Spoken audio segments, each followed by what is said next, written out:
I'd like to talk to you about playing time if you don't mind. Okay. Hey, I've got a message for you. Joking. Yeah, white smoke. No, I'm joking. White Yeah, smoke. I have a good friend. That was quick. Any other Catholics in here? A message for them. Oh, did they pick? Oh, white smoke. Oh, okay. All right, welcome to the Murfreesboro City Council meeting. It is May the 8th, 2025. We're here at the airport. If you will, if you'll bow with me, we're going to say, I'll say a prayer, and then we'll do the Pledge of Allegiance. Father God, we come before you today, and we have so much to be thankful for. Lord, I'm thankful for the things that are happening inside this city. Lord, the direction that you're leading this city. Lord, today I say a special prayer for the Sullivan family. Today marks 1 year since they lost Asher. So I pray for Jimmy and for Casey and for Declan. Lord, that you comfort them, that you give them strength, and Lord, that you show your mercy to them. Help us make decisions in your name. Amen. Pledge allegiance to the flag of the United States of America and to the republic for which it stands, one nation, under God, indivisible, with liberty and justice for all. Now, so with that being said, I don't think we don't have anyone signed up for public comment, right? We don't have a formal proclamation, but I just posted a thing a couple of hours ago that on behalf of the entire city council that we wanted to proclaim May 8th, 2025 as Asher Sullivan Day inside the city of Murfreesboro, and that we want to urge all the residents to continue to keep the Sullivan family in their thoughts and prayers. So Jimmy Sullivan, have gotten to know Jimmy over the last couple of years. He is a good man. And although we have lots of things that we're all working on between school systems and county and city governments, the one thing that we can all agree on is that we're a family and we're all in this together. And anytime someone loses a child, that's something that I hope that none of us have to experience. But Jimmy has, as much as possible, done this with mercy and grace. And I'm thankful for Jimmy and the leadership he gives to our community. So, all right, let's move to action items. You have Resolution 25R17. This is a fiscal year 25 budget amendment. Director Duke.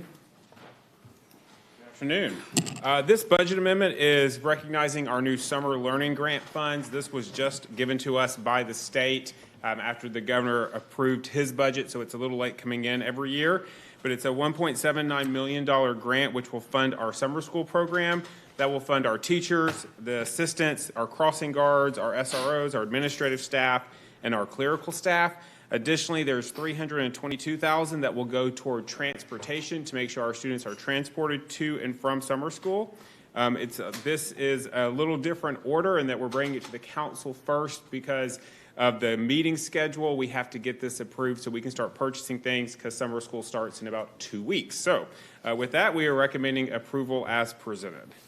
Any questions for Trey? Motion and second. Please call the roll.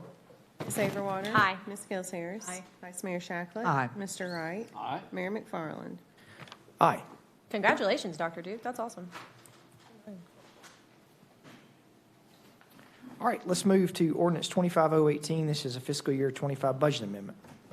Yes, we have a budget amendment to increase the state street aid budget by $1.25 million for additional paving projects. This will be funded out of the state street aid reserve fund balance. And then we also have a $50,000 parks grant for Cannonsburg that will be used for a roof replacement project. I'm happy to answer any questions and recommend for approval. If there are no questions, I'll move for approval. Second. Motion and second. Please call the roll. Ms. Saberwater. Aye. Ms. Gills Harris. Aye. Vice Mayor Shacklet. Mr. Wright. Aye. Mayor McFarland. Aye. All right, we'll move to construction office lease at 333 Northwest Broad Street, and this is for Town Creek. Thank you, Mayor. You have before you today a construction office lease between the city and SBW, our contractor on the Town Creek project. It is for 333 Northwest Broad Street. To get you located, that was part of the properties we just acquired from the Ransom Family Trust. You have yard sale, Captain D's, and then a small retail space that we've slated for demolition. With the award of the Town Creek project, the contractor and the city staff discussed the possibility of using that for construction office. And so our legal department has prepared that lease. The contractor has signed it, and we'd ask for your approval today. I'm ready to answer any questions. So moved. Second. Motion second, please call the roll. Ms. Averwater, Aye.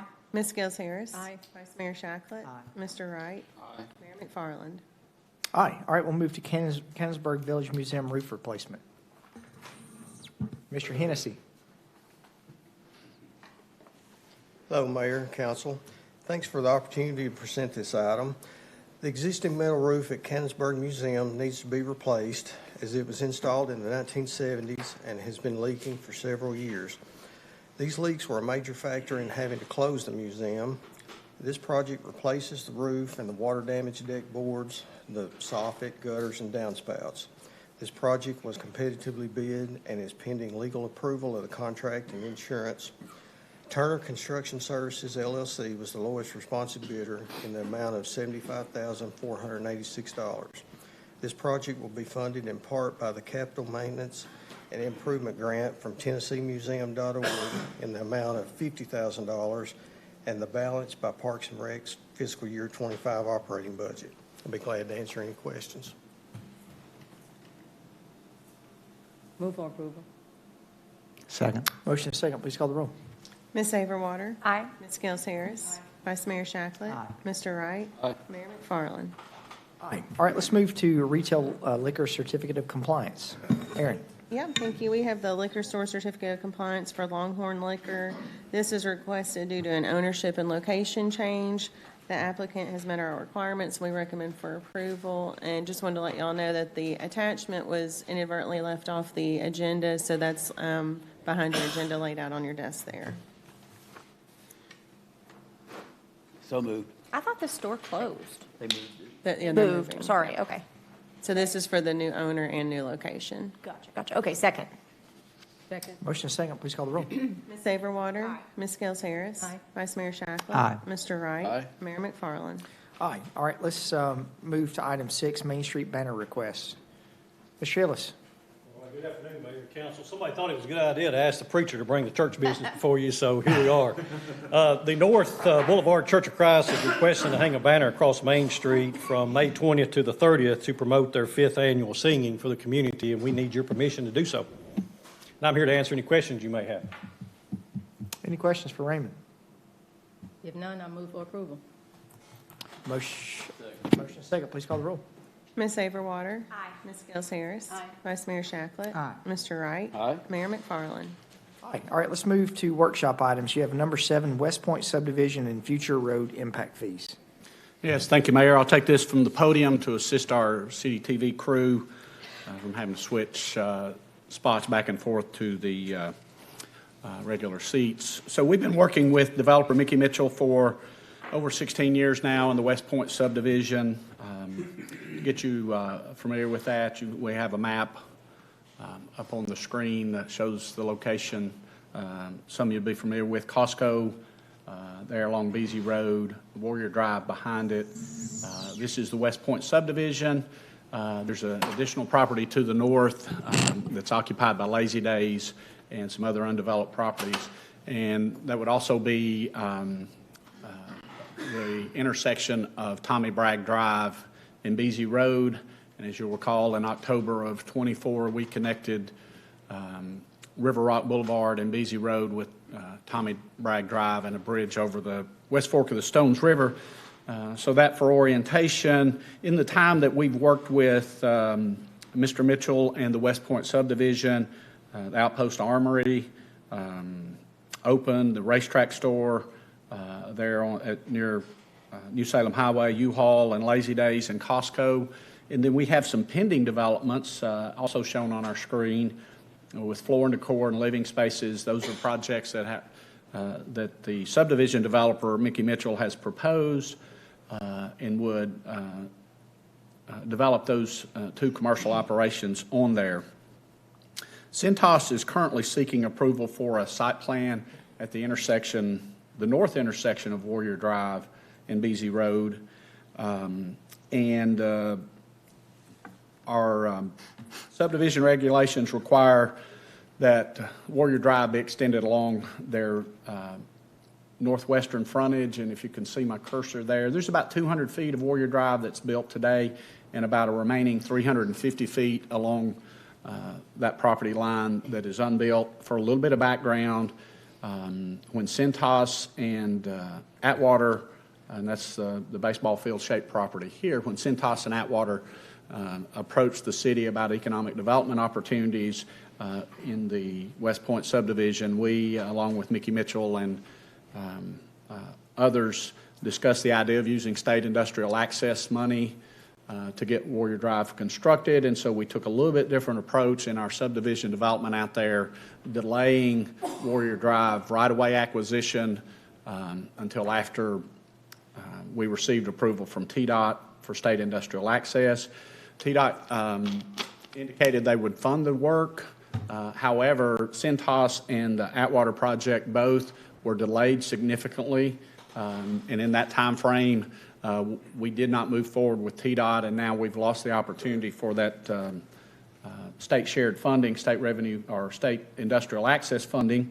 And so now we're faced with a situation where Cintas is ready to move forward. We have this question of the frontage on Warrior Drive of 350 feet.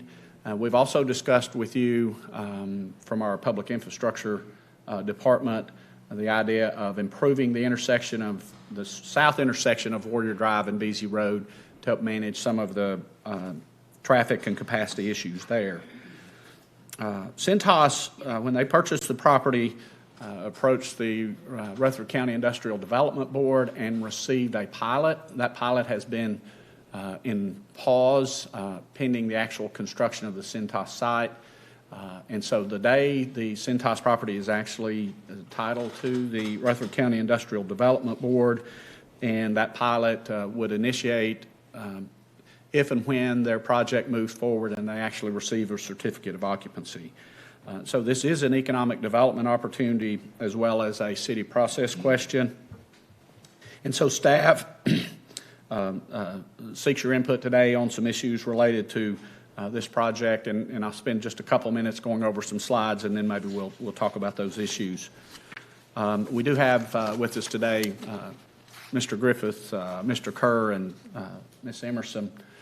Spent a good bit of time looking through the questions of road improvements and cost and those other items related to public infrastructure. And so you see we've already invested a good bit of money into this area with some maintenance and repairs, improvements at the Warrior Drive intersection that we did with Costco, the construction of the Tommy Bragg Drive, and the bridge over the Stones River, and those approaching $10 million of investment already into this area.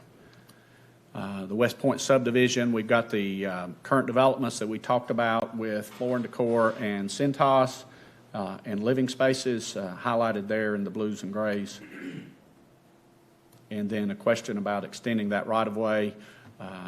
There's a lot of information here, but this is an estimate of the road impact fees that we would collect from the unbuilt properties that are in West Point, and an approximation of what those road impact fees would be. And there's memory serves correct, about 1.4 million. I'm sorry, 1.28 million.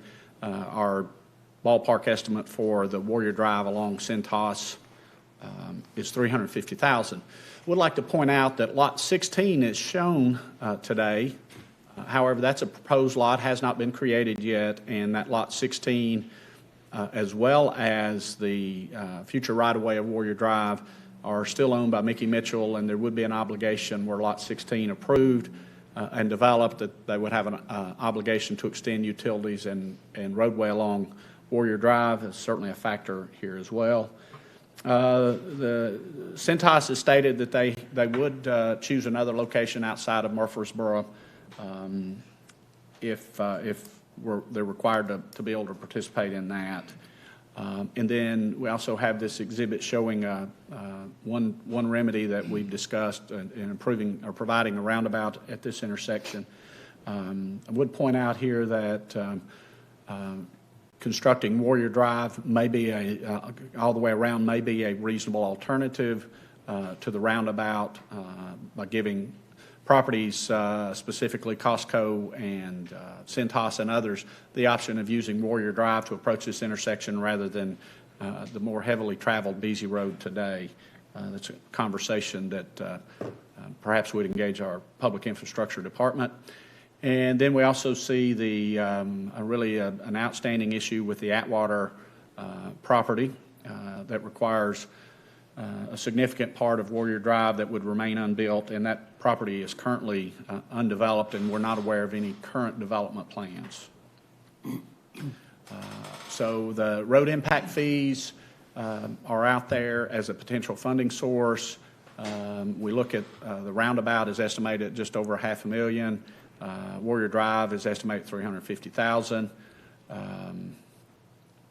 And then providing future development required construction section, all or a portion of the remaining future impact fees are about $380,000. Consider participating in building a retaining wall along Warrior Drive to avoid some floodway encroachment issues that have come up since the time the original master plan was developed. And then here's some recommendations from staff. City engineering will look at the design of the roundabout. We'll bring back a proposal for that. City administration and legal, and I say city engineering, that should have probably been corrected to public infrastructure. The engineering division of public infrastructure worked through that.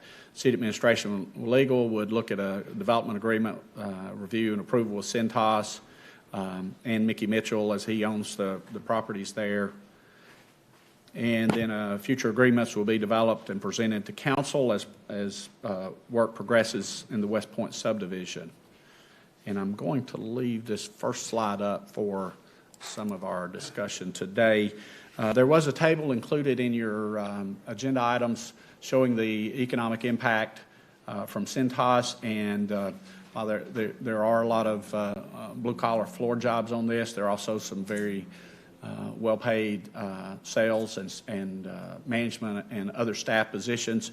And so as this economic development opportunity was scored by the Industrial Development Board through their process, it produced way over the required 3-to-1 return on the tax credits versus the economic benefit for that 5 years. And so the Chamber of Commerce recommended about 5 years ago that Cintas be awarded that pilot. And the economic impact from Cintas is modest, but not to be overlooked in all of the discussions here. There's 168 jobs that they've projected in their 5 years. So I think for discussion, we'd maybe get your reaction to the economic development opportunity from Cintas to see if you had any thoughts or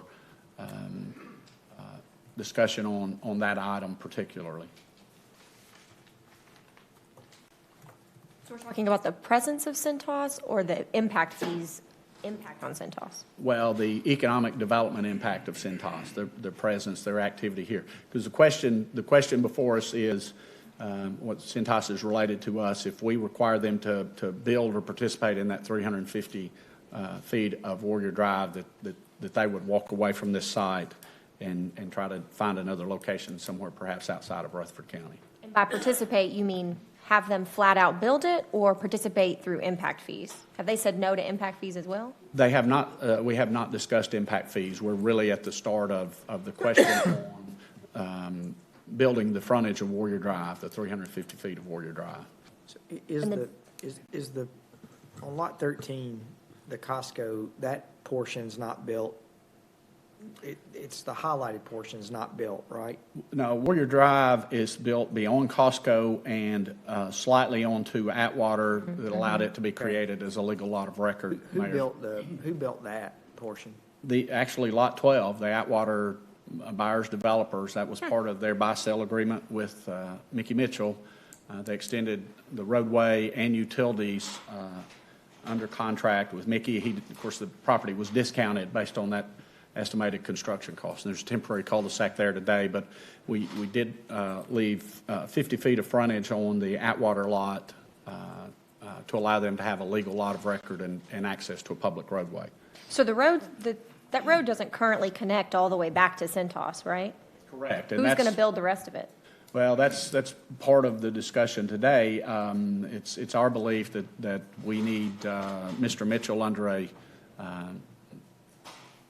development agreement. He owns the property, and so, and he is the developer. So lots 16, 29, 23, 24, 26 are properties that he already owns, and so those lots would not be legal lots of record without the public road access. So there's some obligation on his part to build the frontage along his property. The challenge for us, the 350 feet along Centos, and also, I don't know if I remember this number off the top of my head, but the several hundred feet along the Lot 12 or the Atwater property here. So we don't, so, okay. What's the ticket on the 350 feet?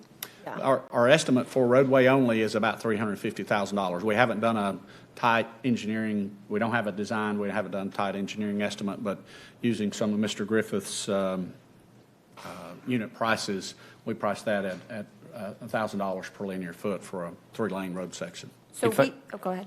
I was going to say if I could clarify an issue, but I'll let you go ahead first.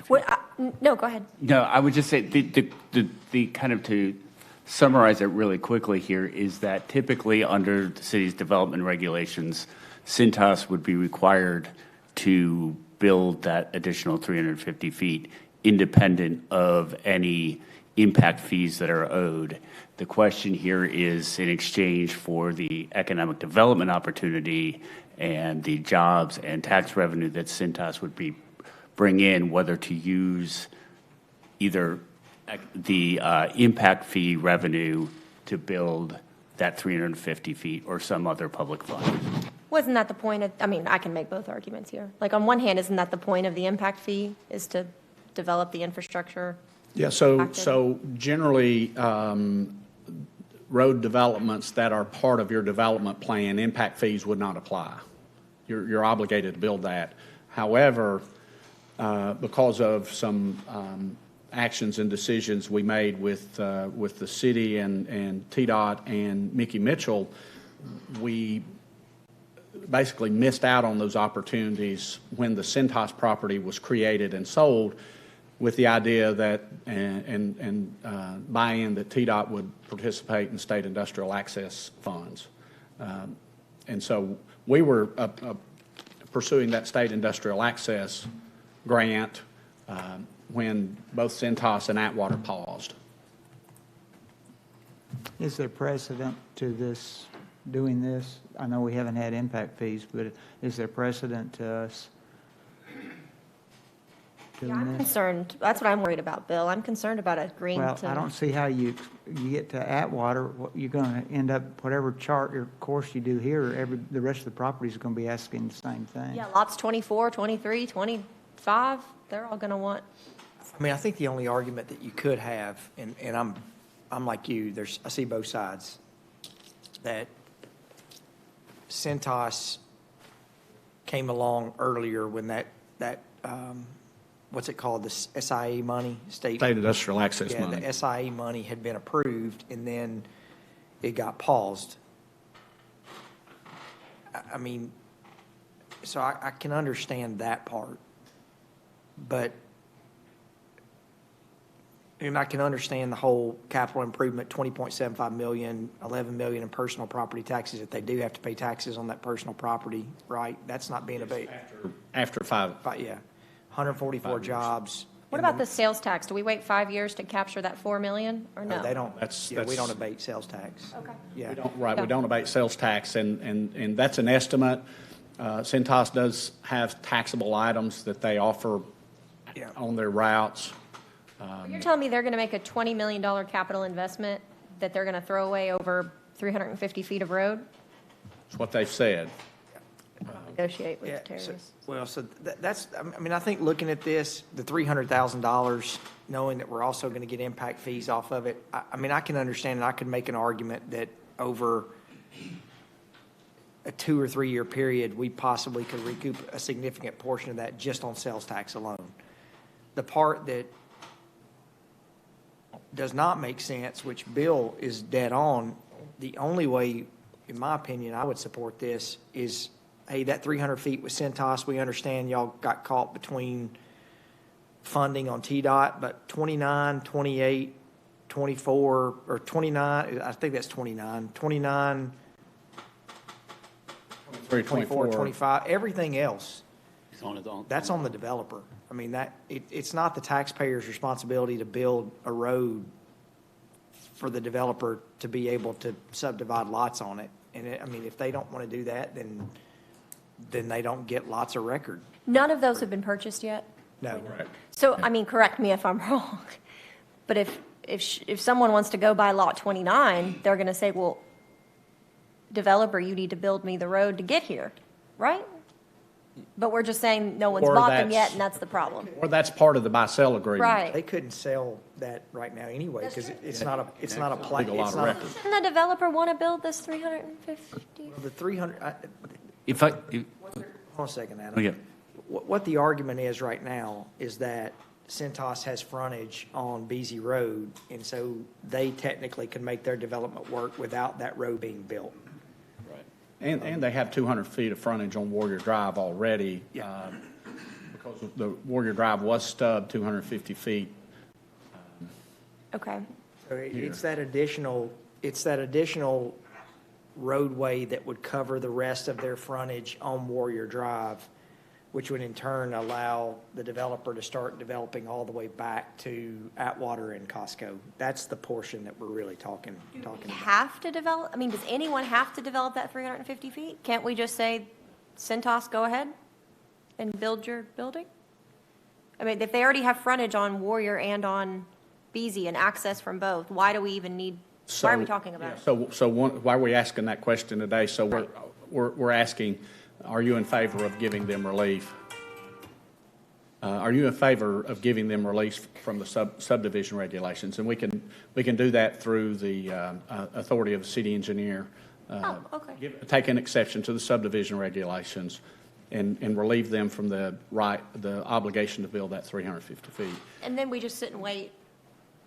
Well, I'll build it. and I think the timing on that 350 feet would be a question that's in play. It's not needed for Centos, but if we let Centos off the hook for all or a portion of that road, then it becomes a question of the city and Mickey Mitchell.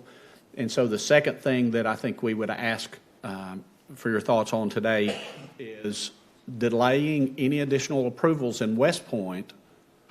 So Mickey can't create and sell lots, no more, without a properly executed development agreement that works out who's responsible for the utilities, because we're only talking about roadway here. There's still a question of utilities and grading and some other things that need to be in play there. And so we would like to use the development services process as a point of leverage to help keep Mickey at the bargaining table and not make this an issue that involves Centos and Mickey and the city. And so relief from the subregs, entering that development agreement. Well, I mean, wouldn't it make sense just to say, I mean, Centos has already bought the property. This has already gone through IDB, and they're getting caught. Yeah, they're way out the gate, I think They're your getting point. caught in the middle of really a development agreement that arguably we should have had that in place. And that's I don't think any fault of the cities, but I mean, it seems like if the city council said, look, we're okay with an exception to the subdivision regs, and we're going to allow Centos to move under construction with just the 200 feet that they've got, then the development team can meet with the developer and talk about that additional 300 feet, and then on top of that, talk about the rest of the subdivision. Correct. You know, I don't think we, as a council, need to sit up here and try to negotiate with what we think. I mean, I think that's y'all's job, so So on the development agreement and delaying or pausing future approvals, for Mickey, I think, understanding that you're behind us in holding the line on that so we can get him to a point of, you've got to enter a development agreement to be able to create and sell another lot. We would do that with any other developer, right? I'm Yes, behind we you would. on that. Yeah, I I mean- think he needs a development agreement. Disadvantage to the city if we do approve this. What's a disadvantage to us? Cost. Pay for it. Cost I and, mean, that's what I meant as far as dollar yeah, amount. using public money, the impact fees alone will not fully fund the cost of our estimated cost of Warrior Drive. So we've got to sort through how we cover the cost of that. So part Mickey, The impact fees are 39,000, Madeline, Just- and the total cost is to build is 350,000. So the taxpayers would be out $290,000. Well, but yes and no, though, because if you look at the overall sheet, when you look at what would be created based upon that road being built, it's, I can't add them all up, but it looks like almost. 1.23 million, I think, was on Yeah. one of the slides. Yeah, 1.28 here. There's 1.28 million in future impact fees if the road's built. So, worst case, I'm saying worst case scenario, if the city had to spend 350,000 to build 300 square feet and we got 1.3 million out of it, If that all gets built, though. true. I mean, or he decides to not build it, and, I mean, I don't know, that's a very big if for me. Or we just give relief from the sub-regs and argue that he's in a unique position, that he doesn't need the full frontage because he has full frontage on Beasy. Warrior Drive Warrior no, Drive Beasy. needs to be built. I mean, Yes. so Beasy Road is I think Mr. Griffith, I've read this through emails, but that's a failing intersection as it is right now. Mm-hmm. But, I don't want to use the word leverage, but, I mean, if the developer wants to get these additional lots that are on our spreadsheet, I would assume that the developer is going to want to build that Warrior Drive to be able to get those platted lots. So really, as a council, if we just hold the line and say, look, we want Cintas to move forward, and then let our team work on that additional 300 feet, and then who is going to build the rest of those roads? I mean, that seems like that would, But we need to make a decision on the 350 feet, though, right? because the 350 feet does not have to be built right now for Cintas to be able to start construction. Oh, yeah, that's what I'm saying. Then we're on the same page. Well, I'm on the same page too, but the roundabout at BZ Road, that needs to go ahead and go. That's of the greater good. If you come out BZ Road going towards Warrior, you may sit there for 30 minutes trying to turn left onto Warrior. So the roundabout traffic analysis was this a three-legged intersection, and one of the things that was brought to our attention as we were preparing for this is we haven't analyzed that with the possibility that Warrior Drive is constructed. So a broader public benefit could be that Warrior Drive is built and we avoid the $500,000 on the roundabout, and we get similar or better results. I think our next stop on that, I'm going to look over at Mr. Kerr and see if he and Ms. Emerson, see if they'll agree. Our next stop on that would maybe to be just to update that traffic impact study with Warrior and assume that Warrior Drive's constructed and load Warrior Drive as the fourth leg of that intersection, see how it performs versus the roundabout. And we may avoid the cost of the roundabout and defer those funds into an opportunity on Warrior Drive. Sam, let me ask a question. Is there precedent for this, or are we establishing precedent by relieving someone of their obligation to build a road because of the economic, because I'm assuming we're saying the economic impact of this Cintas development is worth us investing the $350,000. Is there a precedent already been established, or are we establishing a precedent? So we've had a pretty long history in participating in public infrastructure. Very few of those are all-out cash deals. We're generally providing in-kind services, managing the construction, managing the engineering, administering the grant process.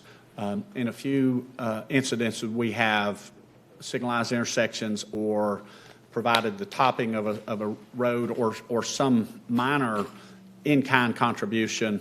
I'd say this would be the first of its kind involving impact fees and this situation. We normally would not have allowed Warrior Drive to go this long without some attention for the lots that were created, specifically Cintas and Atwater. We would have dealt with those on the front end. And we probably likely would have still entered a development agreement for that road because of the economic impacts and the public benefits.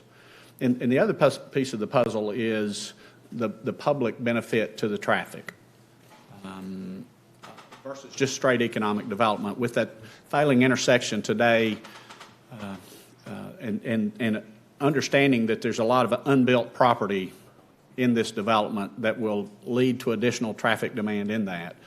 So we got the economic development opportunity. We also have the traffic improvement opportunity. Improved traffic flow, you're saying? Yes. And this is a reasonably active economic engine for the city. You know, Costco run about $200 million a year in taxable sales. Was their estimate when they moved here. So that's about $5 million per year in local option sales tax, not in this analysis. That was part of the Costco deal. Bill, I'm not, you know, there are times we can look back and woulda, coulda, shoulda. There is an art, this is basically, in my opinion, we could have done a better job getting things in writing. There was a lot of discussions of, hey, Costco's coming, we're going to do this, we're going to, you know, we're getting SIE money, but ultimately, and this is the developer's fault as well, it should have been put in writing. Everybody, their development agreement should have been signed off back when Costco came and we talked about the road, but to the city's defense, the road has changed quite a bit because of FEMA floodway issues. So there's a big argument that we could have all memorialized things better in writing. And, you know, what ends up happening, people who are no longer with with either organization may have said one thing, but there's nothing in writing that says, here's what we're going to do. So to me, it makes sense to not punish Cintas for what's happened 7-8 years ago, but moving forward, we say we're getting everything in writing moving forward. And after that, everybody's on the same page of what has to happen to proceed with anything else in that area. You know, because Sam is right. I think that last time we checked, the sales tax revenue that comes in from Costco on a yearly basis is almost $3 or $4 million every year. So Cintas is going to bring in a similar amount, not that much, but we need to get everything in writing like we do every other developer in the city. What happened to that state grant money? Did that just go away? Is that not available anymore? Can we reapply? Well, two thoughts on that. The state grant money is contracted through the city, but it's contingent upon actually delivering a project. And so in the past, we will not start the road work and spending that TDOT money until there's a for real project coming. Not the promise of a project, but we need construction started, building permits issued, and we need to see something like Cintas or the Atwater project. We need to see it advancing, and then we try to develop the roadway and utility infrastructure at the same time. So the question of timing, we had TDOT's buy-in. We were working toward that. We really needed Cintas or Atwater to move at a timely manner, and we had this funding secured. We could go back and apply to TDOT today, but I think what we would find is we go on a waiting list because the money is not available and as plentiful as it was when we first asked. And so, yes, we could possibly get TDOT to fund this, but it's maybe years out before the funding gets there. And I'm thinking, Mr. Kerr, that was our experience on a couple of others. We have other SIA applications that are in front of this, that would be in front of this, that TDOT's already said, we'd like the application, we don't have the money today. So maybe later, not now. And so the thought here is that we move these forward for the public benefit and not try to wait out until TDOT could help us with the funding from state Well, industrial it seems like access. the construction, if we decided to go with what you're recommending, it's still going to be Months, yeah, years. Yeah, it could be years in the future before construction. I would say go ahead and apply again with the potential that it might be accepted by the time we move to construction. What actually are you requesting from council? Well, so I think I got a nod that Centos as an economic development opportunity is favorable. Relief on Centos from the subregs for constructing the 350 feet of frontage with their project. I think I got a nod that that's acceptable. Deferring or delaying any additional approvals in West Point until we can get a equitable development agreement between the city and Mickey for the remainder of the infrastructure here. I think I got a nod on that we should do that, and that you guys would be ready when you get perhaps the calls saying, hey, they're holding me up, they're holding me up. And then the fourth thing that we would ask for as a part of that development agreement include the ability to use impact fees either individually as a city-led project or in concert with a development agreement with Mickey Mitchell from this area, and make that part of the development agreement based on which direction we need to go. And that the development agreement would have to come back to city council for approval. The other argument that maybe we could look at with this, that road is needed Now. Soon. So, yeah, I would be a proponent that we get a cost, and if the city had to build the road, that we put a special assessment district in that for those lots. And as those develop, we take sort of what we've spent, what our interest is, what time value of money is, and then every time that those lots go to sell, they have to repay back what the city has spent to put the infrastructure in place. And that's certainly an option that we could do. I think the situation with Mickey is he has the capability of building the road, right? He has the construction equipment and the wherewithal to do that. The thing that's missing for him is possibly the funding, part of the funding. And so sometimes the private side can work a little bit faster and a little bit cheaper than the city side in a private-led project. And so maybe just the flexibility of determining which route is best for the circumstances, whether it's a developer-led construction or a city-led construction. So just to summarize, you're needing the council to okay that we're fine with just the 200-plus feet that's currently there, that we're fine giving an exception to the subdivision regs that will allow Centos to proceed. We're not abating any impact fees or anything like that. Correct. Then we're giving you the authorization to work on a development agreement with the developer to build the remaining portion of Warrior Drive, including who will pay for the 300 feet that has not been constructed on Centos, and that is something that y'all will work on and determine who's paying for that. Correct. But any agreement, development agreement on spending impact fee money or any taxpayer funds would have to come back to the council for us to agree to that. That's correct. And engineering fees for design and construction plans. Yeah, all those things would have. We're really asking for direction today, and I think I hear the direction. I'm gonna look at Chris and Jim and Michelle to see if we think we have enough to move ahead. And to go back on that point on the roundabout, and very shortly we'll try to answer the question on, is the construction of Warrior Drive better than the roundabout, or do we focus on the roundabout and then figure out timing on Warrior Drive? And we do need maybe a little bit of engineering analysis to answer that question. So I think I've got my direction. I think staff has their direction, and we thank you for that. And I'm going to yield the rest of my time to next item on the agenda. All right, we'll move to item 8. This is fire station. Council, do y'all have any questions about this? Okay. All right, let's move to fire station 12 and 13. Sam. And Deputy Chief Bigelow, take it easy on him. He's stepping in today for fire chief, and I'll also be, we've spent a good bit of time talking about these options, and I'll be available to participate in this conversation as well. Thank you. Thank you for your time. I am stepping in for Chief this afternoon. He's been fighting kidney stones and got the best of them today. So, Bless him.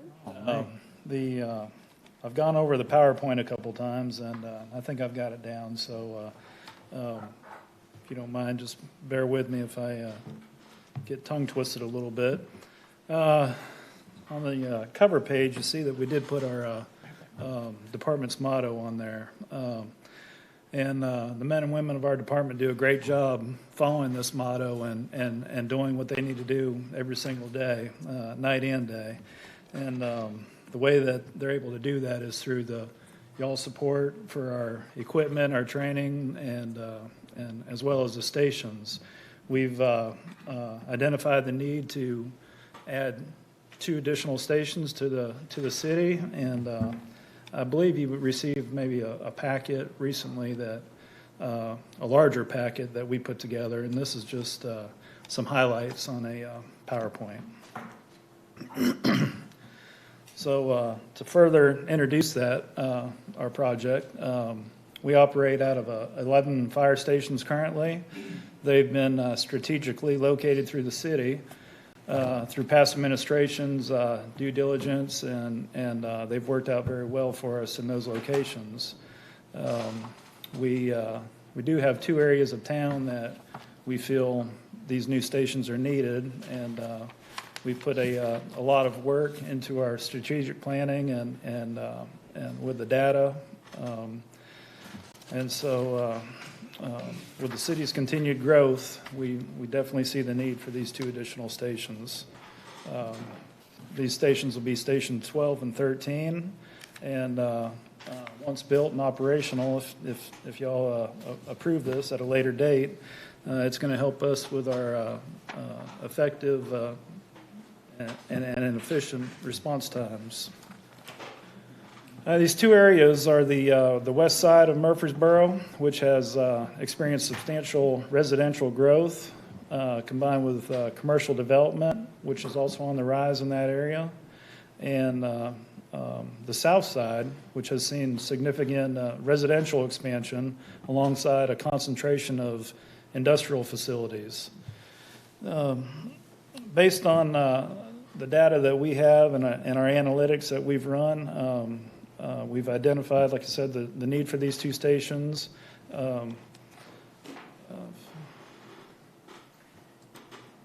Just move along.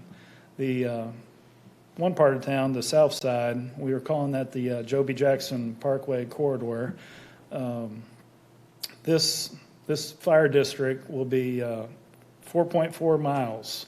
It'll span 4.4 miles. And it's currently served by 2 of our fire stations, Fire Station 2 on South Church Street and Fire Station 3 on Dr. Martin Luther King Jr. Boulevard.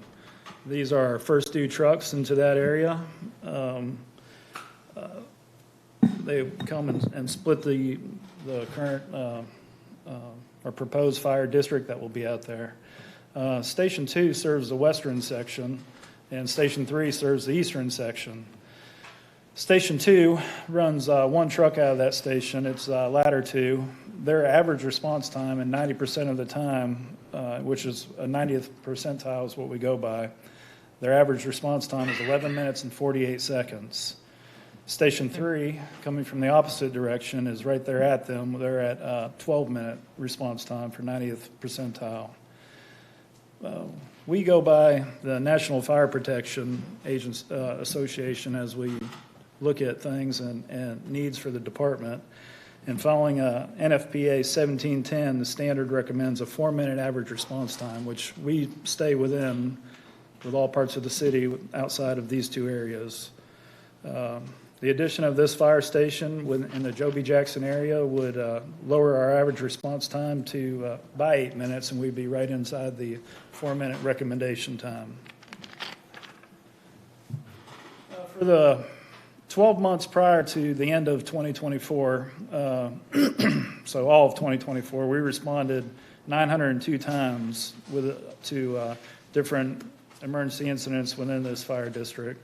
That ranges from fires, medical calls, car crashes, any type of emergency response needed by our department. We've been inside that district 902 times. The current population in that district is 2,677 residents.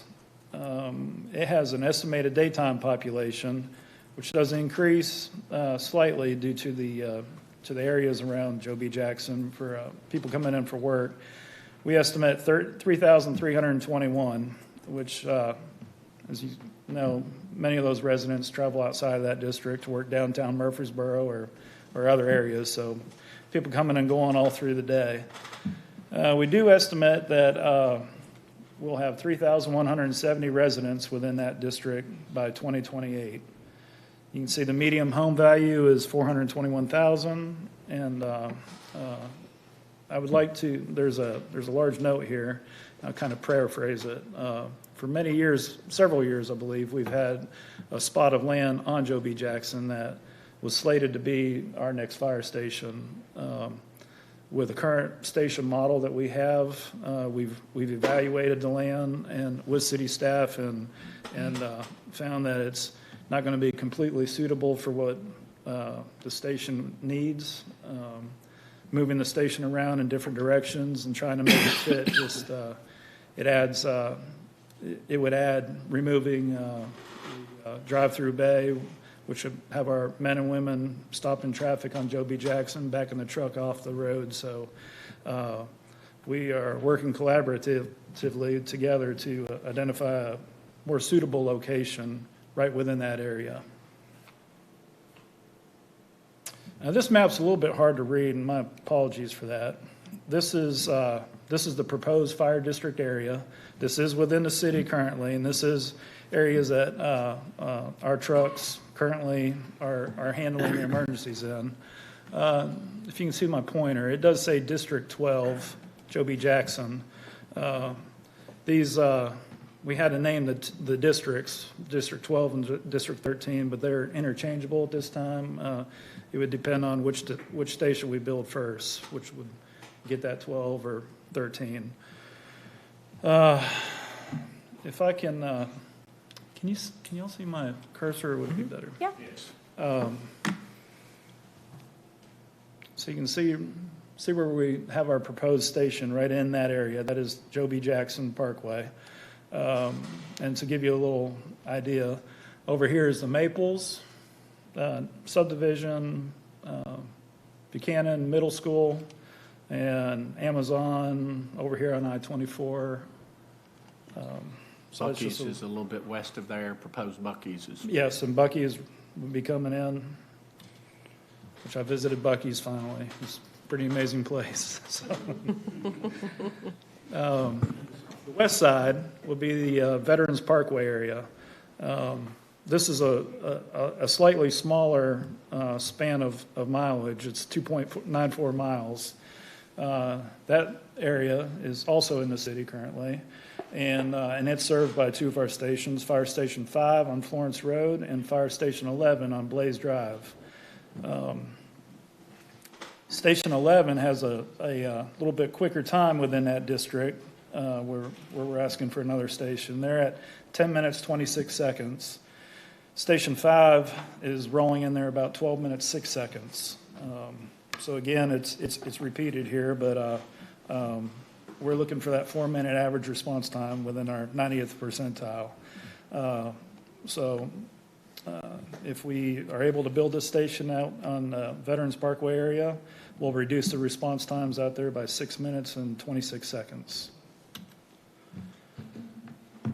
This particular area, we've responded 1,078 times within the 12-month period between end of 23 and end of 24. The population is a little bit denser in this area. We're at currently we believe we're at 9,068 residents. It does drop during the daytime. It's a lot of residential area, so we estimate we've got a daytime population of 5,490. and we anticipate around another 1,000 residents be built by 2028 out there. Medium home value is $458,000, and I see in the fire service, we know we pretty much can plan on where most of the fires will be. Usually fires are in the residential area. Emergencies and fires can happen any place, anytime. You know, they're in the denser areas of towns, and that's where most fires are. So we do anticipate this station may be, I'm sorry about that. This station may be, maybe possibly being before Joe B. Jackson, but we'll leave that for y'all's decision.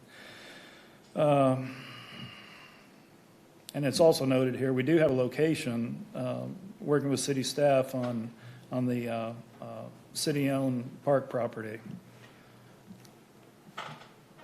There's another map where you can see the station location. To give a little clarification on this map as well, this is almost right across the street, and I know you all know where the city park is. It's almost right across the street from MMC West Lawn. 840 is up here. This is Franklin Highway 96. And so that brings me to my conclusion, it looks like.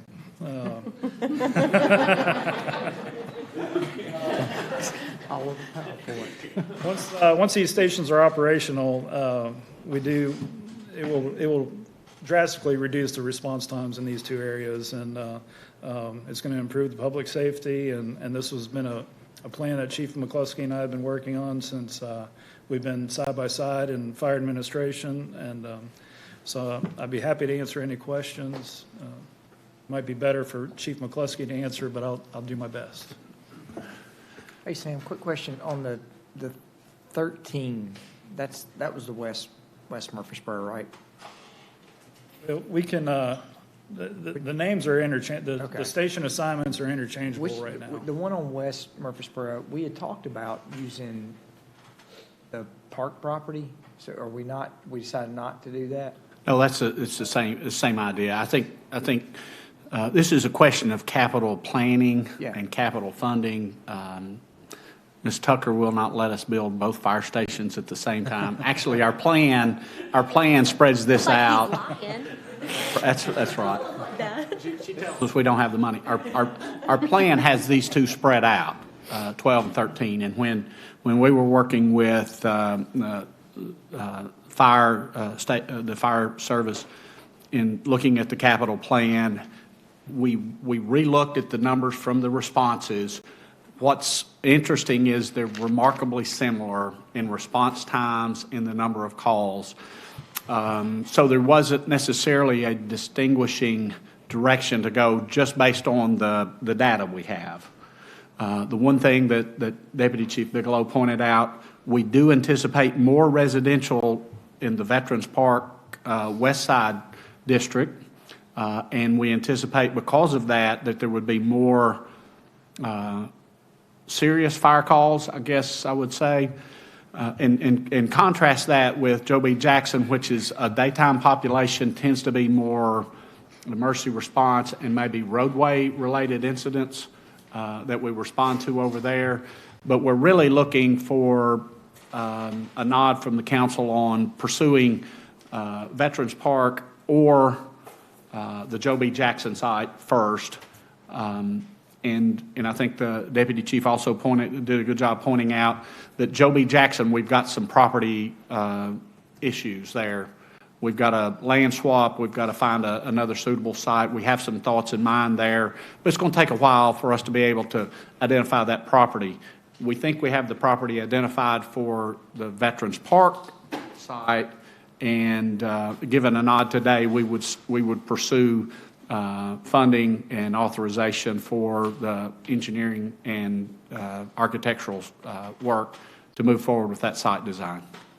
Council did approve the design in the FY25 CIP for a Station 12 construction. It didn't determine which location, but we do have funding in that FY25 CIP that council approved last fall just for the design piece, to get things started. And so the ask today is west side or south side. And we think the data and the logistics and the availability of property lean us toward the west side, giving us time to work on property acquisition, property swap on the south side, and have that property ready to go in the timing on the CIP for the second station.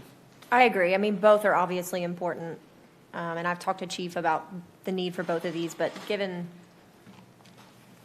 the timing and the availability of the land that we already have on the west side, and also just the expected population growth, I think we need to start planning for that one. I agree. And it's not just the funding of the capital, it's The personnel. trucks and the personnel that come with every single or station that we open up.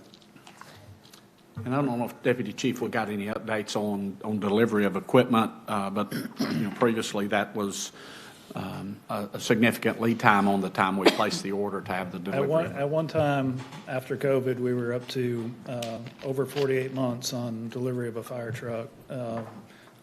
Some places were up to 5 years. I think we're back down to about 3 years right now for a truck. Maybe just a little under 3 years for delivery, So really, we're talking about even purchasing a truck, pre-purchasing a truck, Yeah. 3 years before we anticipate construction. Well, that's really in the design phase that we're at today. Yes, yeah, and we're, once y'all are ready, we're ready to buy, so. Sounds like we need to move on. So, no, I'm just kidding, Jamie. A lot of these discussions I know we'll be having over the next 2 or 3 weeks as we start talking about capital and taxes and all those things. Great work, Jamie. Thank you. Thank you so much. This will give us an opportunity to move forward then on design services for that We site. have, Thank you. Item 9, this is short-term rental. Legal Department.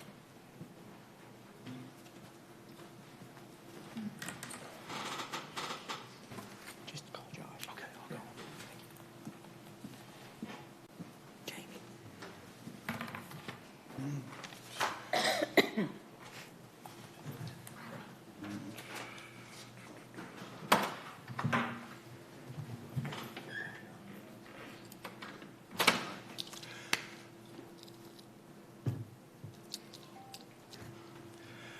All right, Mayor and Council, I'm here this afternoon to talk to you about short-term rental.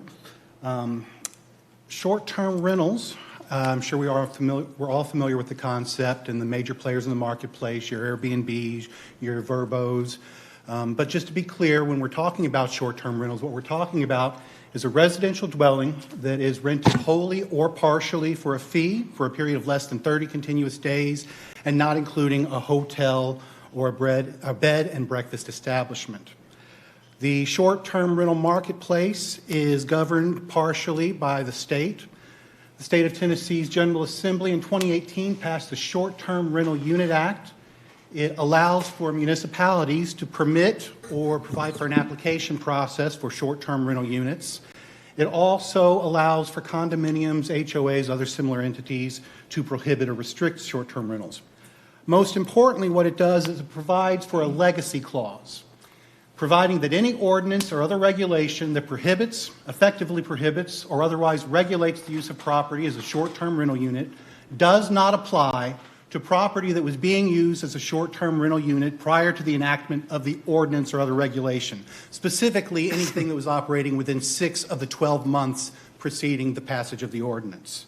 Now, there are 3 ways that a property can lose this grandfathered status, and that is if the property is sold or transferred, it ceases to be used as a short-term rental unit for a period of 30 continuous months, or the property's use as a short-term rental is in violation of generally applicable laws on 3 or more separate occasions, and the provider's rights of appeals have been exhausted. So that's the framework of the state. So what can we do as a city? Well, I'm here to present to you some common provisions in general short-term rental ordinances in some neighboring cities. These are typically what you see, and we'll take a look at what each city is doing in these respective categories.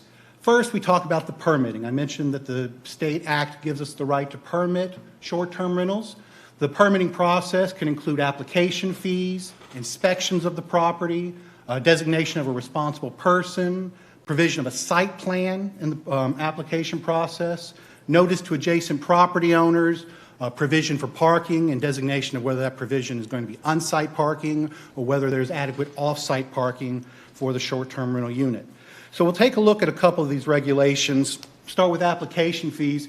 You see here a number of cities that have short-term rental ordinances and what their application fees look like, ranging from $60 over in Franklin to $500 for new applicants in Chattanooga. Now, I'll take this opportunity to point out Chattanooga has $500 for new applicants, and renewal is $250 if the property is owner-occupied, $500 if it's not owner-occupied. Now, you're going to see this owner-occupied distinction in a couple of ordinances, and a lot of times these distinctions will cause people who are not properties that aren't owner-occupied to have increased fees, like this Chattanooga provision, or different sets of regulations. I want to point out at this time that the whole idea of having an owner-occupied provision may run afoul of the Dormant Commerce Clause. So these cases are all new and kind of working their way through the federal system. Already in the Fifth Circuit, there has been a ruling that provisions like this of owner-occupied and treating them differently restricts interstate commerce and therefore runs afoul of the Commerce Clause. The Fifth Circuit's holding has been upheld in the Ninth Circuit. Tennessee is, of course, in the Sixth Circuit. It has not reached the Sixth Circuit yet, but the issue is out there. Moving on past application fees, you also have the aspect of permitting, inspections as part of the permitting process. Again, you can see here what a lot of different cities are doing. Now, I will take this opportunity to say that the inspection process can be a huge burden on the Building and Codes Department or the Fire Department having to go out and perform all these inspections. And you can see how a number of these cities have dealt with it. Nashville states that the short-term rental must comply with building and fire codes, but their ordinance is silent on inspections. You have Clarksville. Yes, inspections are required by the Fire Department and Building and Codes within 15 days of an accepted application. New inspections every year upon renewal, and a continuing right of entry for inspections throughout the year to check for compliance. And then, of course, you have Chattanooga that's only requiring inspections for non-owner occupied. So here's a few different provisions there. Responsible person. Now, this is designating a responsible person that lives within a certain distance from a short-term rental unit that's able to respond to complaints. Now, these complaints can be noise complaints, they can be sanitation complaints, maintenance. And again, you have here, most of them require 24/7, being able to respond 24/7 during terms of occupancy. Nashville and Franklin residing within 25 miles, Memphis residing within 50 miles. Knoxville and Clarksville take the approach where it's not so much how far you are, just can you respond physically to the address within 45 minutes. And then Chattanooga, again, must respond, and the responsive person must be customarily present in Hamilton County. So those are the permitting, the regulations that would pertain to permitting and applications for short-term rentals. But there are other regulations that other cities have also imposed, such as maximum occupancy. You see here Franklin at 10, Knoxville winds up capping out at 12, Nashville not to exceed twice the number of sleeping rooms plus 4. I believe Clarksville determines it upon inspection by the fire department. Regulations as far as classification. Most jurisdictions that have a short-term rental ordinance are going to allow single-family, two-family, multifamily uses. A lot of them will require that the person owns the short-term rental unit if they are not the owner. Some jurisdictions allow for lessees to rent out these units with the written permission of the owner. There's also, I put down here, the owner-occupied distinction. You can see that Nashville does have an owner-occupied distinction, and it's just basically non-owner-occupied can operate in fewer places than owner-occupied. Franklin has the distinction. Some zones only permit owner-occupied. Memphis and Gatlinburg and Clarksville do not. Knoxville does, and they charge different application fees. And of course, we've already talked about Chattanooga a couple of times. Some additional regulations you typically see in these ordinances, things like the minimum rental term, as you can see across the board, 24 hours. The maximum rental term, usually 30 days, and that lines up with the state definition. Franklin has theirs set at 21. Minimum age to rent, generally 21 or 18, and maximum number of sleeping rooms. These are all considerations in the ordinances of these other cities. Some other common provisions you see are smoke detectors in every room, on every floor, and in areas of ingress and egress. I've also seen requirements for carbon monoxide detectors and fire extinguishers, things of that nature. No food service, renting to one party at a time. Certain information that's posted in the room, such as the name and number of the responsible party that they can contact, the permit number, things of that nature. We already talked about the proof of ownership is required in some places, a proof of payment of taxes. Now, these short-term rentals are going to be subject to sales and use taxes, as well as local occupancy taxes. And if they cross the threshold, they would also be responsible for business taxes. I believe that's at $100,000 in gross receipts is where that kicks in. Not permitted in CDBG or HUD-assisted housing, and cannot assign or transfer the permit. And so these are some of the common provisions you see in the framework of these short-term rental ordinances. Now, of course, you have the ability to ban them outright. The ones that have been operating before such an ordinance was passed would have the opportunity to still operate unless their right is extinguished by one of those three circumstances I covered earlier. And the regulations, again, are kind of a pick and choose, whatever you're comfortable with. If you've seen things up here you like, seen things up here you don't like, other things you would like us to consider. We're here today to find out if you would like us to move forward with drafting a short-term rental ordinance and developing a policy, and if so, any ideas or inputs you may have based on what you've heard today. And with that, I will open it up to any questions.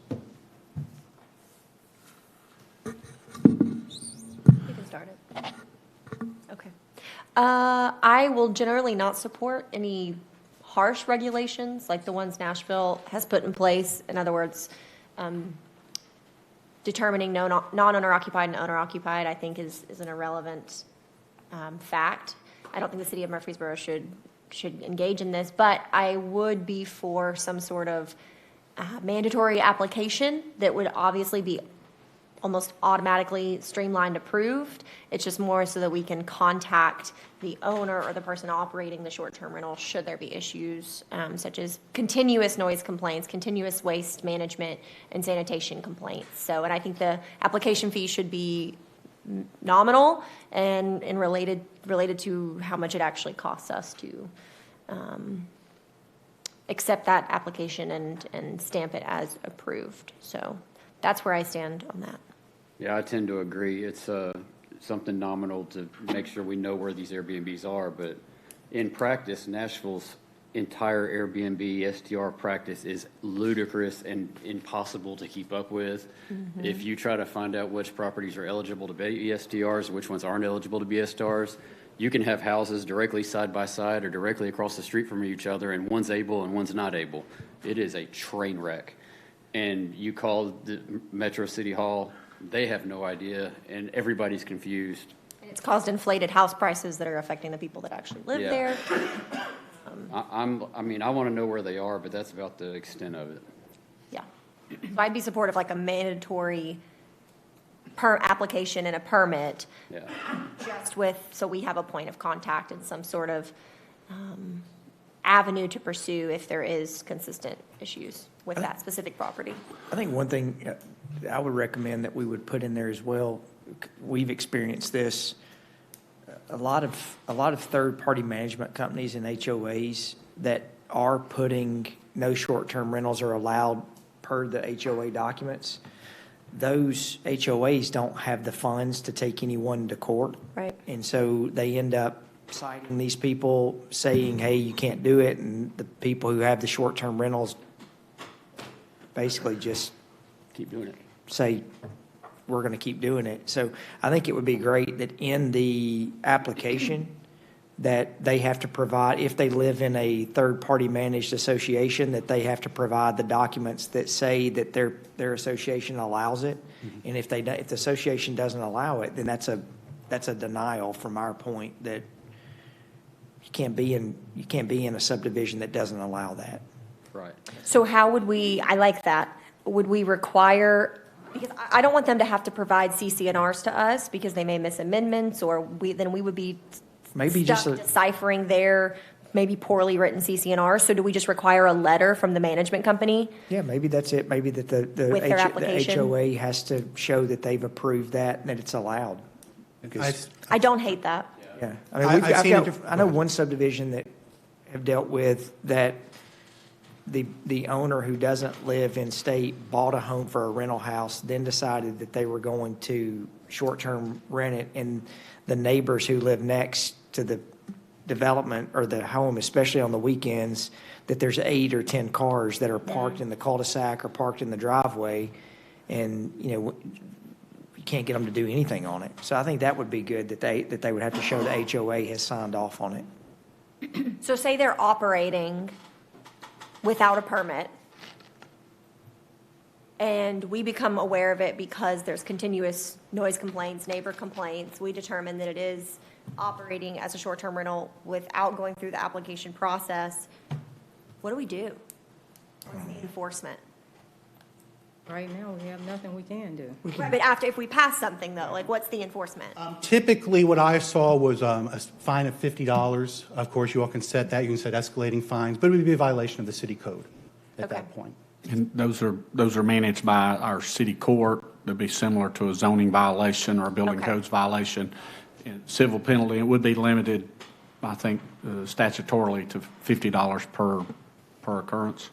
$50 per day. Per day, yeah. Hey, last question I have. If they go through this application, I mean, it's pretty much you're running a commercial business, right?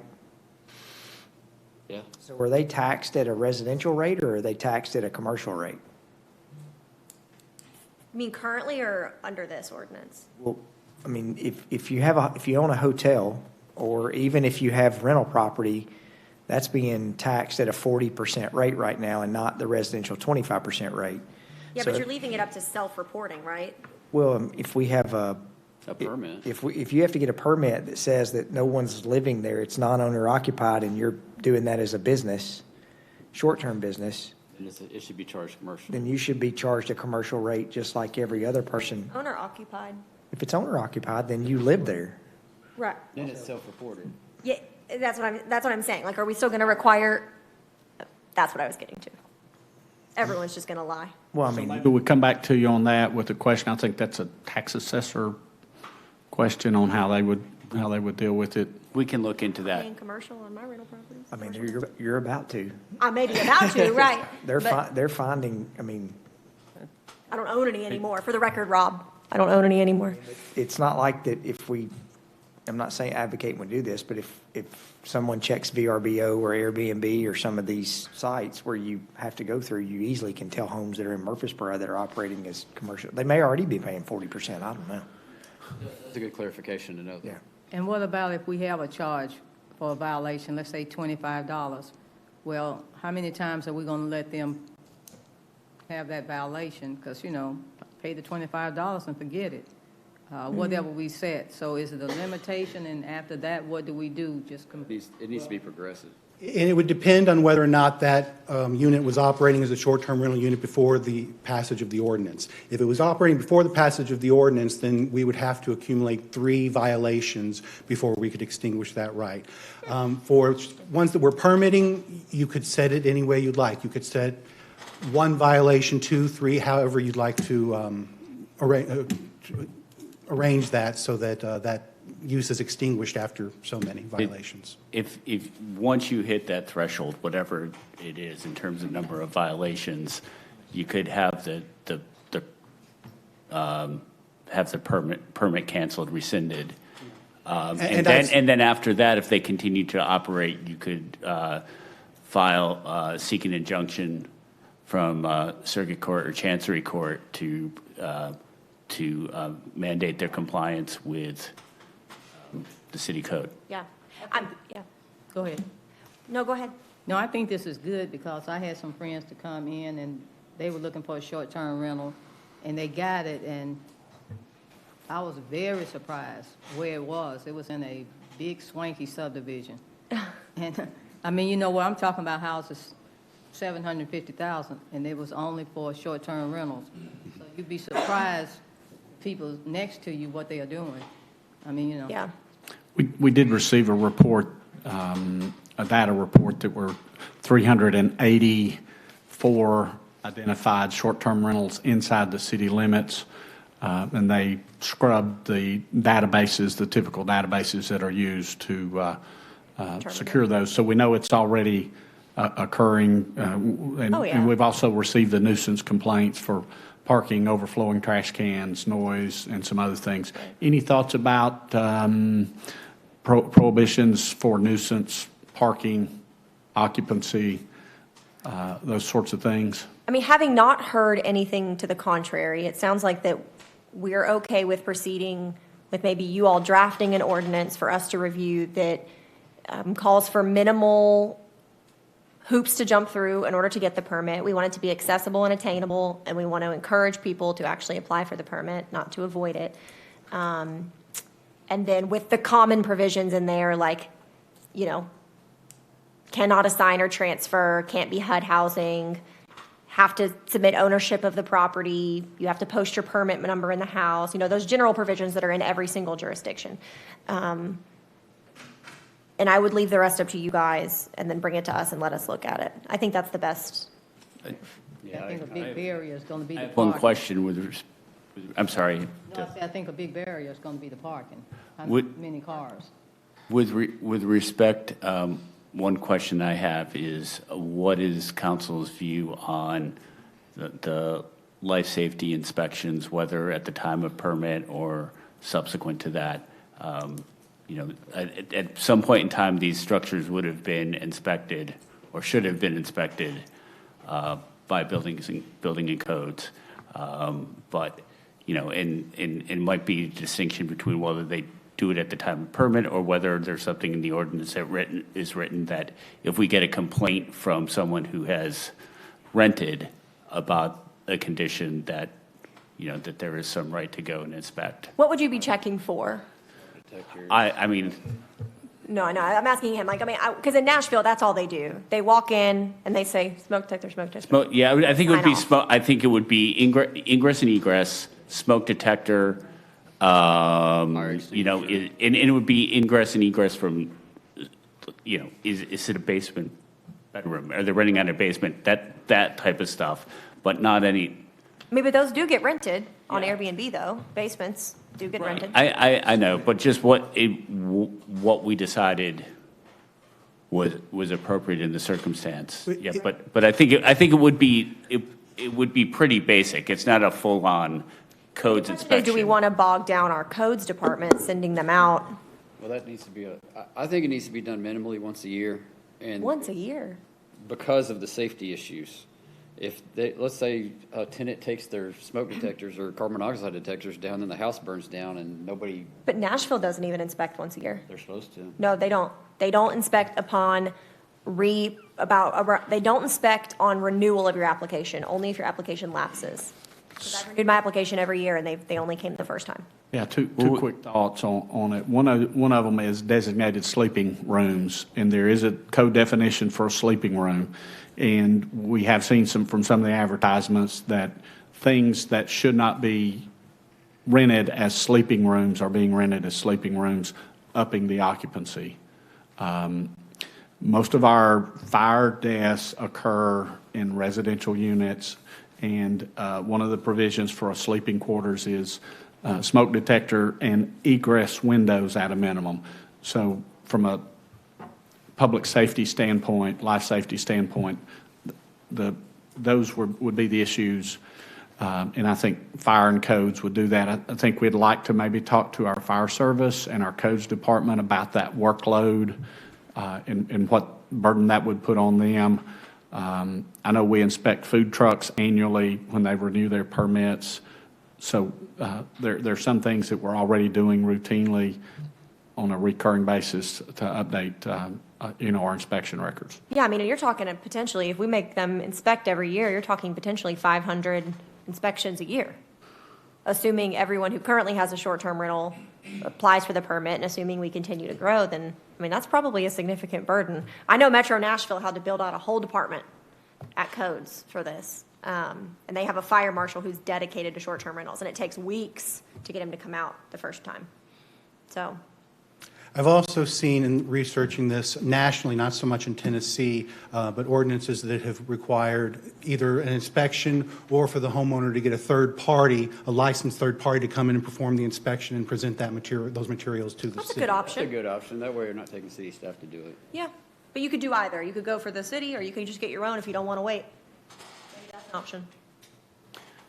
And Joe and Greg, I think us digging in a little bit to the nuisance issues and seeing what kind of provisions other communities have used to address nuisance and bringing that back to them would be helpful. All right. I think we Well, got our look forward to direction. reading it. Thank you. Thank you very much. All right, thank you so much. All right, let's move to Cherry Lane Corridor Area Plan Project Update. Greg?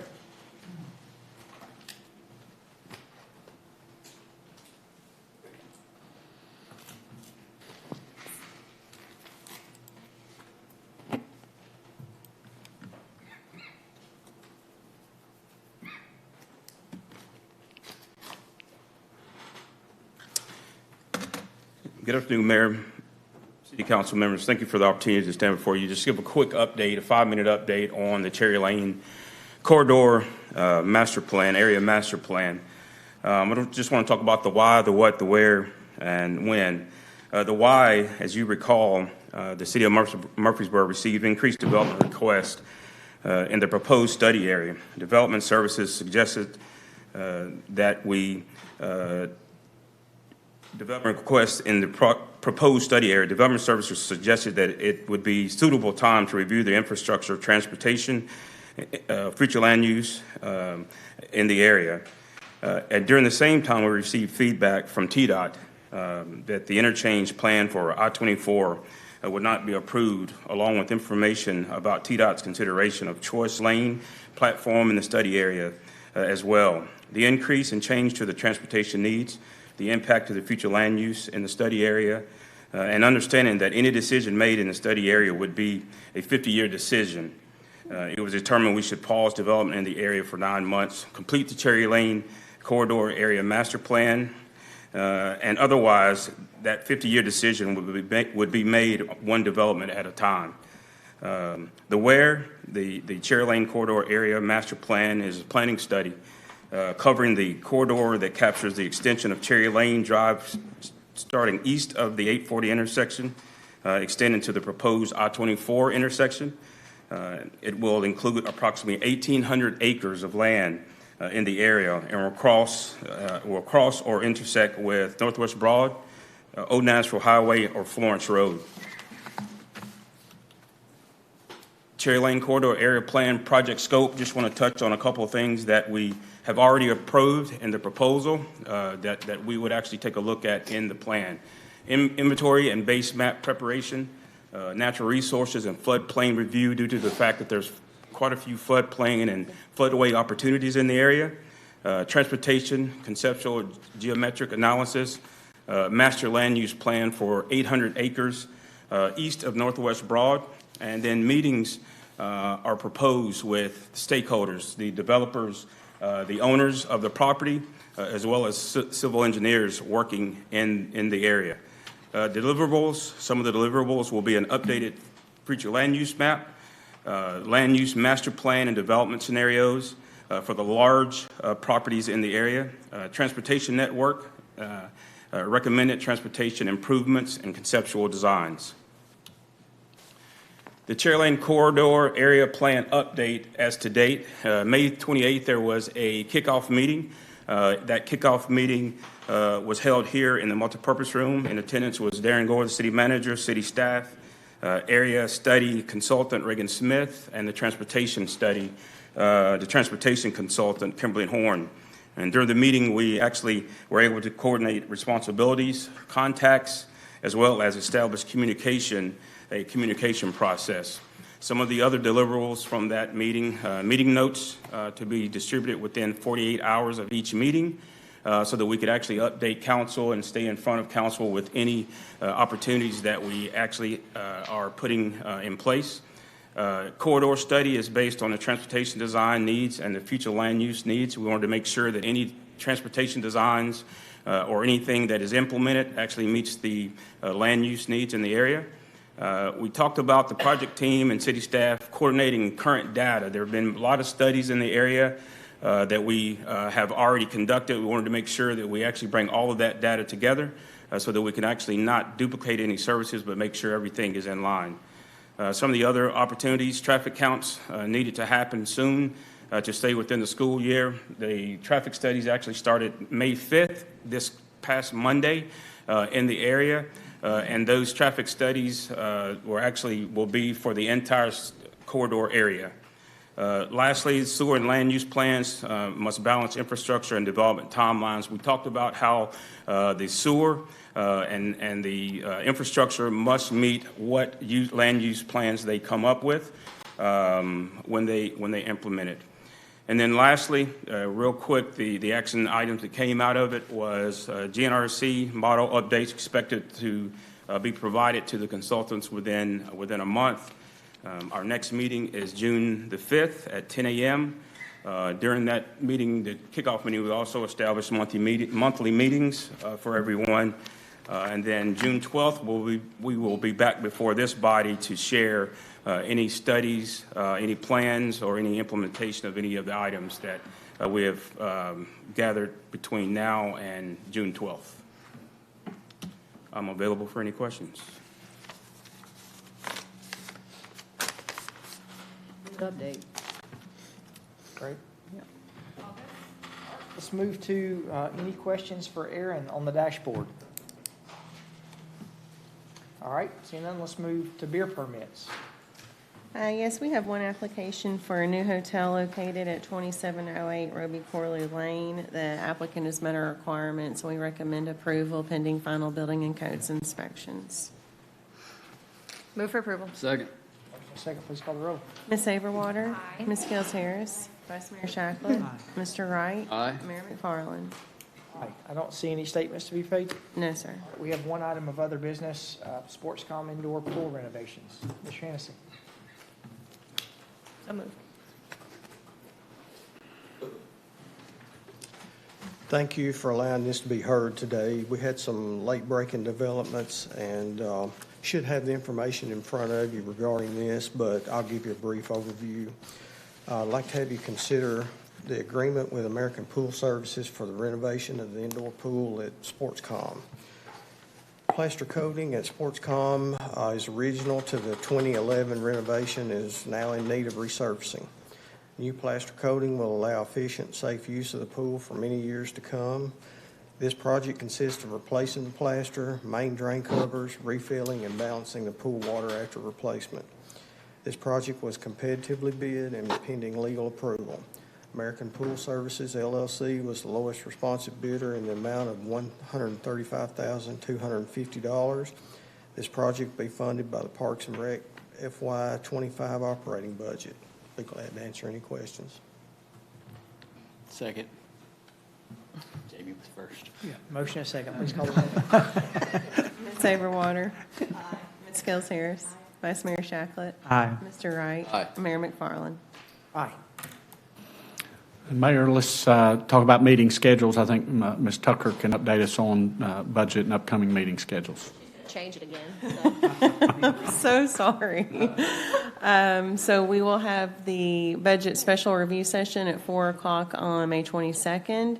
And that will have the city's budget, the school's budget, water resources and stormwater presented. And then at 6 o'clock, we plan to bring the first reading of the budget ordinances for your consideration.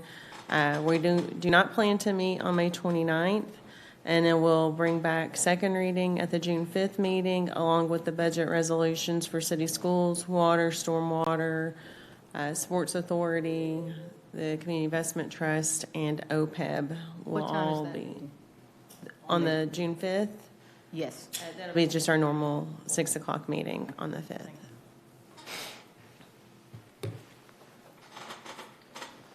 Just to make sure that we're all on the same page, is it possible to have Brenda or Kenya email like calendar invites out to everyone, so that way, and that may be good on a lot of these, like the meeting we've got on the 22nd at 4 o'clock, just to start emailing those out, and we can check on, so you guys know at all times that council has responded back, we know who's going to be there and who's not going to be there. I believe we sent one out for the 22nd special meeting, but I'll make sure that y'all all receive that, and then we'll send it Yeah, out you- for the 6 o'clock as well. You did. Okay.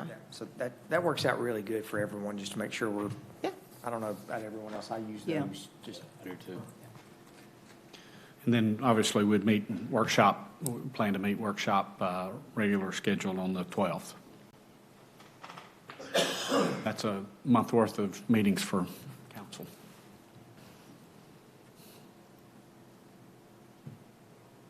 Okay, but any other questions or any other business from staff or city council? All right, we'll stand adjourned. Great work, Sam.